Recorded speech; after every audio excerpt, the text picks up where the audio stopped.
Aujourd'hui, cela fait 198 jours que je suis sur la route, seule dans mon van à travers l'Europe. Ça y est, le road trip touche à sa fin et il est temps de faire un petit bilan de tout ce que j'ai vécu pendant ces 6 mois et demi sur la route. Je vais d'abord commencer par vous donner quelques chiffres. Donc 6 mois et demi sur la route, 198 jours de voyage, 11 pays traversés, plus de 22 000 km avec Jolie, 700 km de marche, de rando, etc. Plus de 20 000 mètres de dénivelé positif. On est sur un budget d'à peu près 10 000 € au total, essence, repas, courses compris.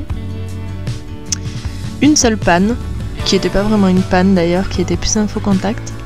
4 pneus pour mon petit Jolie, une paire de baskets pour moi, 2 vidanges, une bonne centaine d'apéros je pense, avec plus de 30 rencontres d'autres personnes nomades dans tout mon voyage. Bref, tous ces chiffres vous donnent un petit avant-goût de tout ce que j'ai vécu pendant ces 6 mois incroyables de voyage. Le voyage a commencé en mai dernier. J'ai commencé par visiter l'Est de la France, l'Allemagne, la Suède, la Norvège, la Finlande, l'Estonie, la Lettonie, la Lituanie, la Pologne. Je suis repassée en Allemagne. Je suis très vite passée en Autriche, le nord de l'Italie et un petit peu les Alpes françaises. Aujourd'hui, je me sens complètement changée. J'ai l'impression que ce voyage m'a fait grandir, réfléchir. J'ai l'impression de mieux me connaître. Si je dois vraiment vous faire un bilan personnel du voyage, ça a été une expérience incroyable avec des hauts et des bas, on va pas se mentir. Beaucoup plus de hauts que de bas, mais parfois c'est pas la van life qui pose problème. Franchement, vivre dans Jolie, ça a été très très simple parce qu'il a été aménagé, je l'ai aménagé avec tout le confort. Donc j'ai du chauffage, j'ai de l'eau chaude, j'ai une douche, une gazinière, un four, un frigo, j'ai vraiment tout ce qu'il faut dedans, donc de ce côté-là, ça n'a pas été un problème. Mais par contre, le voyage pour moi a été parfois compliqué à vivre parce que j'avais tendance à vouloir tout voir, tout visiter, à être à fond et à prendre très peu de jours de repos. Je pense que mon premier jour de repos, je l'ai pris au nord de la Norvège.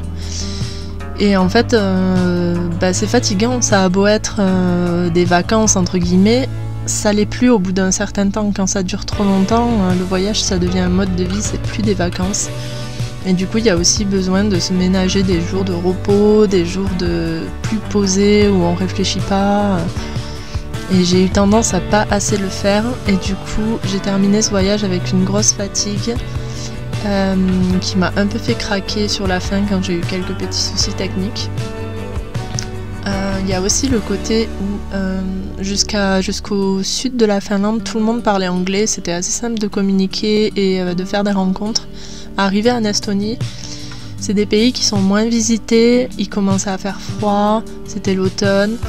Les gens parlent très très très peu anglais, ils parlent russe, estonien ou lettonien, lituanien selon le pays, mais ils parlent très peu anglais.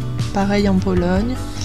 Et du coup, il y a vraiment un moment où c'est compliqué en fait, parce que tu voyages seul, tu as du mal à communiquer avec les gens, il fait pas chaud, t'es fatigué. Voilà, ça explique un peu le craquage de la dernière vidéo où j'ai eu quelques commentaires où on me dit la van life c'est pas fait pour tout le monde.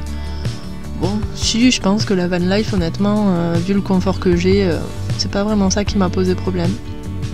C'est plus ce côté, 6 mois, loin de tes proches, seul, où t'arrives plus à communiquer avec les gens, où il fait froid, où ça devient dur. Voilà. Là, ça fait quelques semaines que je suis revenue en France, je suis toujours dans le camion, puisque c'est mon chez moi. Et tout va bien, quoi. J'ai retrouvé mon sourire parce que, je fais plein de rencontres, je communique facilement avec les gens, j'ai revu les copains. C'était juste ça qui me manquait en fait. Je suis quelqu'un de très solitaire, mais c'est vrai qu'au bout de 6 mois, la solitude pèse quand même un petit peu. Voilà pour le bilan solitude du voyage. Au niveau de la sécurité, on m'a beaucoup posé la question, donc honnêtement, aucune insécurité, mais aucune, vraiment, à aucun moment. À part peut-être en Pologne, mais c'était pas vraiment de l'insécurité, c'est juste que la situation politique était tendue, mais au final j'ai été super bien accueillie et voilà, ça a été super par les Polonais, donc aucun souci.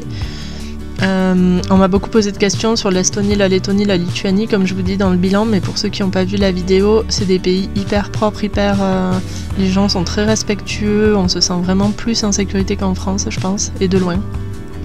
Donc aucun souci de ce côté-là. Au niveau du bilan de Jolly, franchement c'est un camion en or quoi. Il m'a fait juste un tout petit problème en Italie, mais au final il a suffi de le brancher à la valise, c'était je pense un petit problème électronique, voilà. Et ça a été réglé, depuis aucun souci. C'est vraiment le top du camion. Donc rien à dire de ce côté-là non plus. Bon après bien sûr j'ai fait l'entretien en route, hein. Il y a eu 2 pneus de changés en Norvège, les vidanges de fait, une en France avant de partir et une en Estonie. Et 2 pneus changés en Italie. Mais vraiment petit camion au top. J'ai eu un souci de gaz, mais c'était un problème de raccord qui a cassé. Et un souci électrique, mais je pense que c'était un tout petit problème peut-être d'humidité ou de faux contact. Enfin, j'ai changé un câble et ça a remarché, donc pas de souci. Donc voilà pour le bilan un peu plus technique, vraiment parfait. Il n'y a pas d'autre mot. Ensuite, au niveau des pays traversés, je vous ai déjà fait des bilans pour chaque pays, donc de ce côté-là, je ne peux pas non plus m'étendre, mais vraiment, dans mon cœur, il reste les paysages de Norvège, les gens en Finlande, et les paysages aussi, mais c'est assez plat. Estonie, Lituanie, j'ai adoré aussi l'accueil, les gens, l'ambiance, le respect, etc. Lituanie, j'ai pas accroché. Pologne, la situation politique était trop compliquée, mais après les visites de villes que j'ai faites, c'est vraiment les plus belles villes que j'ai vues en Pologne. C'est magnifique.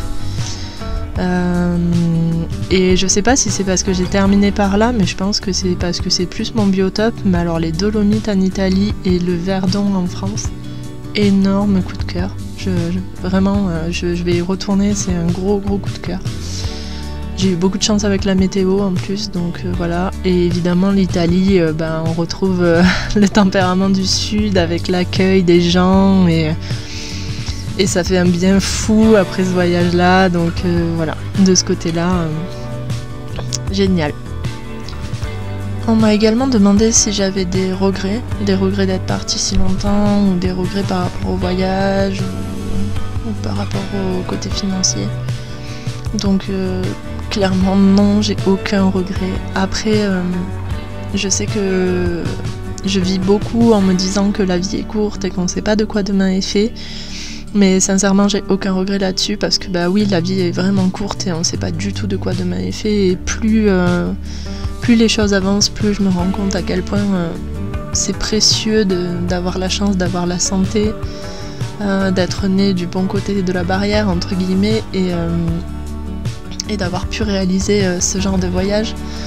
Après, on me demande souvent comment j'ai fait pour réaliser ce voyage. Honnêtement, j'ai travaillé beaucoup. Et non, ça n'a pas été simple. Et non, j'ai pas gagné au loto. Et j'ai juste bossé comme une noire pendant toute la période Covid en tant qu'infirmière, en faisant des heures supplémentaires et en étant payée. J'ai un crédit sur le camion que je rembourse toujours, voilà, il n'y a pas de secret en fait, il faut juste se lancer. À un moment donné, je pense qu'on se freine beaucoup avec de fausses excuses entre guillemets, même si elles sont pas fausses et que chacun a ses priorités où il peut et où il veut. Mais je pense sincèrement qu'à un moment donné, il faut aussi mettre le pied dans le vide et y aller quoi. Même si c'est pas simple, même si je suis pas sûre de comment ça va se passer quand je vais rentrer, de ce que je vais retrouver, est-ce que je vais arriver financièrement à avancer, à continuer à faire des projets et tout ça, mais je ferai ce qu'il faut parce que j'ai jamais été aussi heureuse que depuis que je vis comme ça, j'ai jamais été aussi épanouie. Et sincèrement, ça n'a pas de prix quoi. Ça n'a pas de prix et je vous souhaite à tous d'y arriver et d'arriver aussi à vous détacher de l'image que la société veut absolument nous faire porter quoi. Il faut. Perso, je suis une femme de 33 ans qui voyage seule dans son van, qui n'a pas de CDI, qui n'a pas de copain, pas de mari, pas d'enfant, pas de maison, pas d'appart. Mais je suis heureuse, donc voilà. C'est ça la chose la principale dans la vie, c'est d'être heureux. Donc si vous, ce qui vous rend heureux, c'est, je sais pas moi, d'aller élever des lamas au fin fond de la Laponie finlandaise, je dis n'importe quoi, mais faites-le. Faites-le, et les gens qui vous aiment vraiment finiront par accepter et par vous accepter comme vous êtes, parce que vous serez heureux. Je pense sincèrement qu'il y a ça aussi, on est tellement conditionné à être à l'image de la société que des fois on se rend malheureux, on se force, on met la tête dans le guidon pour avancer dans une vie qui ne nous convient pas. C'est ce que j'ai fait pendant des années, donc vraiment n'hésitez pas quoi, si vous vous sentez pas à votre place, essayez de savoir pourquoi, essayez d'avancer là-dessus et c'est tellement bien après quand cet instant où vous avez l'impression que tout est aligné, que vous êtes là où il faut, que vous êtes à votre place, c'est juste incroyable quoi, incroyable. Je vous souhaite à tous de vivre ça à un moment donné de votre vie. Voilà en gros pour le bilan de ce voyage.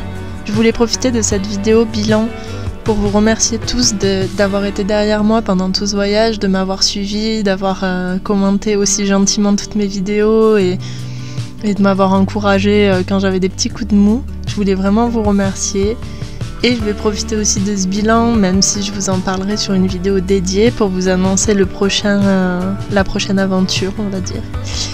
Donc là les prochaines vidéos ça sera plus l'organisation justement de ce prochain trip parce que c'est pas rien.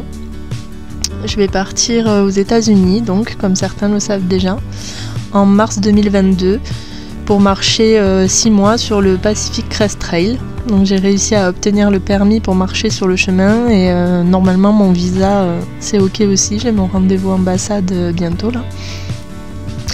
Donc voilà ce qui va se passer dans les prochains mois. Il y a beaucoup de préparation et un grand départ. Donc il y en a pour 6 mois de marche. Je pense que je l'ai déjà dit.